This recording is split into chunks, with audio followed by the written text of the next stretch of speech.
বছরের প্রায় ৮ মাস পানি জমে থাকে ভোলার সদর উপজেলার পশ্চিম ইলিশার সদুর চরে।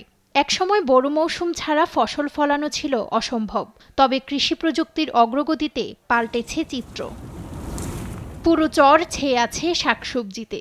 সরজান পদ্ধতিতে চাষাবাদ করে এসেছে কৃষকের সফলতা।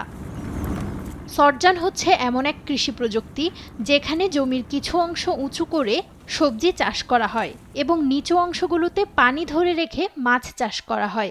বজায় থাকে মাটির উর্বরতা। এতে একই জমি থেকে দ্বিগুণ ফলন পাওয়া সম্ভব হয়। ফলে কৃষকেরা যেমন অধিক পরিমাণ ফসল ফলানোর সুযোগ পাচ্ছেন, তেমনি আয়ও বেড়েছে বহুগুণ। কৃষকদের উদ্বুদ্ধকরণের মাধ্যমে এই পুরো জমিটা অতীত থেকে চাষের আওতায় আনতেছি এবং ফসলের উৎপাদনশীলতা বৃদ্ধি পাচ্ছে। আলহামদুলিল্লাহ 12 মাসে আমরা সবজি চাষ করতে পারি, বর্ষাতে আমরা মাছের চাষ করতে পারি। 40,000 টাকা খরচ হয়েছে, আমি 1,65,000 টাকার মাল বেচছি। সরজান পদ্ধতির আরও সম্প্রসারণ ঘটলে উপকূলীয় কৃষিতে এক বৈপ্লবিক পরিবর্তন আসবে, যা শুধু ভোলার কৃষকদের নয়, দেশের অন্যান্য চরাঞ্চলের কৃষকদের স্বনির্ভরতার পথে এগিয়ে নিয়ে যাবে।